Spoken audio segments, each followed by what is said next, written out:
Hello again, good evening to you and welcome to business. The Ghana Revenue Authority has descended heavily on telecom firm Glo Ghana and internet service provider Surfline for non-payment of taxes. The Debt Management and Tax Compliance Enforcement Unit of the GRA spared Glo Ghana, which managed to pay 2 million Ghana cedis out of the 10 million cedis owed, but sealed off the head office of Surfline, which owes 36 million Ghana cedis. Charles Aite was with the task force and has filed this report.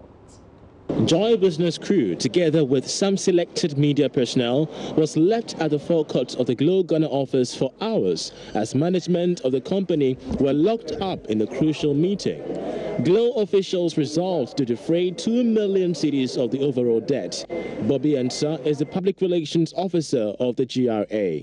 We came with a debt outstanding of 10 million cedis, but they are giving us 2 million, and we have instructed them, or we have discussed with them, to go to the office so that they can make further arrangements.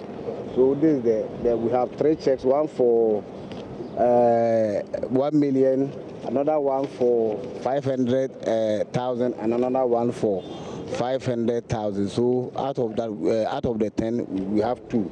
So we are not locking the place. So far, workers have gone home initially when they were asked to do so, following the intended decision to shut down the entire company. The situation was quite different at the head office of Surfline Ghana. With a total tax default of 36 million cedis, management of the internet provider was unable to settle the 1/3 of the debt as required by the GRA. A seal-off was the only option. PR of the GRA explained in detail the debt profile of the company. We have come here, that is Surfline Communications Limited, and they have a debt of 37.3 million from 2015 up to 2018. Unfortunately, as you can see, we've been here.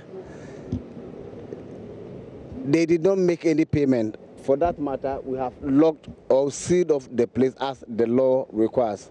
So far, the question that remains is whether or not this development could affect workflow and as well the service provision that this company offers to thousands, if not millions, of customers across the country. Meanwhile, both companies have until 10 days to pay off the entire debt. For Joy Business, Charles Aite reporting. The Electricity Market Oversight Panel, also known as EMOP, set up by law to oversee and administer the bulk electricity market, has indicated its commitment to ensuring adequate, reliable and competitively priced power, particularly for bulk electricity consumers. Administrator for the EMOP, Eric Chem, revealed this during a stakeholder engagement with mining companies which are also bulk electricity consumers within the Takwa Nsuayim municipality of the Western region. The EMOP was established by the Energy Commission as mandated by Regulation 16 of the Electricity Regulation 2008, LI 1937, to supervise the operations and administration of the wholesale electricity market, WEM. Speaking to Joy Business after the engagement with representative of mining companies, Eric Chem said his outfit will ensure smooth and efficient operation of wholesale electricity markets in the Western region. Having an oversight responsibility over the market. Specifically, we are mandated to monitor the pre-dispatch schedules of the distribution, the transmission utility.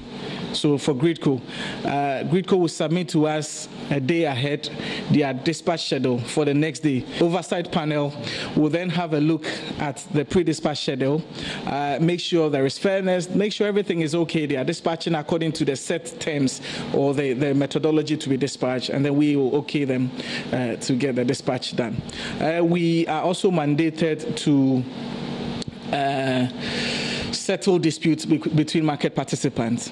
So for whatever reason, whatever issue a market participant may have regarding the market, the EMOP is the institution to run into. So basically the EMOP is the governing structure of the wholesale electricity market.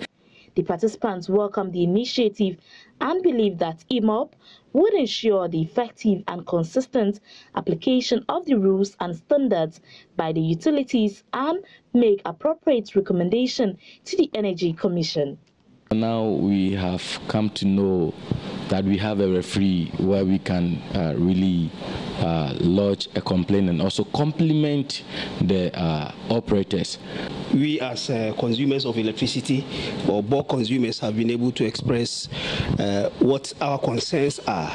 Generally, the market, if it comes into operation, is going to be a very good tool for us to be able to, first of all, for us, from a very cost perspective, we are going to have the option of deciding where to get our power from. The transmission aspects of electricity was purely a monopoly which was only conducted by the Ghana Grid Company, GRIDCO, whilst 3 companies had been licensed by the Energy Commission to carry out distribution of power.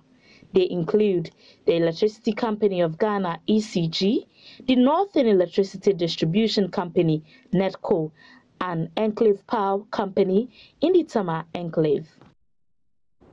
Drivers Paddy, a software platform that connects commercial transport drivers and their service providers, including insurance companies, has been picked to benefit from the $5,000 seed capital support from the Tony Elumelu Foundation. Founder of the platform, Paddy Asare, has been speaking with Ebenezer Sabuti at the 4th Annual Tony Elumelu Foundation Entrepreneurship Forum in Lagos, Nigeria. There's more in this report. Over 5,000 young African entrepreneurs who are trained and mentored by the Tony Elumelu Foundation, Africa's leading entrepreneurship-focused organization, are to receive $5,000 each to aid in their business. This year, 48 Ghanaians have been selected to receive funds after evaluation by the foundation in Nigeria. Founder of Drivers Paddy, the common platform that connects drivers and service providers to do business without much problems, has been explaining how helpful the fund will be to his business. He's also a beneficiary of the Tony Elumelu Foundation. When a driver gets involved with the police and we think we have to take them on, we get a lawyer for them on a pro bono basis, then we take them on. We want to clear corruption out of Africa, and especially corruption on the road. Amazing, amazing. So this fund that is coming to you, $5,000 as seed capital, what are you expected to use it for? I'm going to use it to expand my marketing side, the marketing side of what I do. But how sustainable is it? It's quite sustainable because we're going to be agents for almost everything the driver needs. When I say consumables, things that wears out quickly with the driver, like car tires, car batteries, even to an extent of providing them insurance and credit. Some other selected entrepreneurs have also been expressing their joy for benefiting from the foundation's funding. Really overjoyed because I think it's really exciting to be part of a program with so many entrepreneurs from across the continent. How do you hope to use this fund that is going to be given to you? Okay, so my company, Arco Books, produces digital audiobooks that people can listen to conveniently while they're working, commuting, exercising, or whatever. So I'll be using part of my funds to produce some more of our audiobooks. And $5,000 for my business, which is Global Works, for instance, is actually taking care of part of this technology or the technology infrastructure, which is developing the mobile app. It's a good start, is an accelerator, but we actually need more to develop some of our businesses.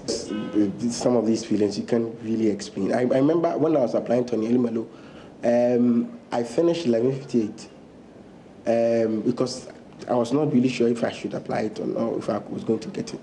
Chief Executive of the Tony Elumelu Foundation, Pamida Vir Obe, tasked the entrepreneurs to utilize the funds to ensure sustainability of their businesses. They have a very good idea of what it is they're going to use that $5,000. Some people don't use the $5,000 immediately.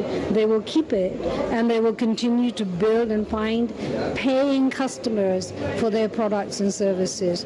But the advice to all the entrepreneurs is do not waste this $5,000. $5,000 because you can multiply this $5,000 tenfold if you're really serious about running your business. Yeah. After that, they graduate and they become part of an alumni network, and that alumni network is now a peer-to-peer network. Yeah. The event offers a unique opportunity to generate ideas, forge networks, and bring policymakers and the private sector together. And that's it for Business Tonight. Many thanks for watching. My name is Emmanuel Apwachi. Have a good evening.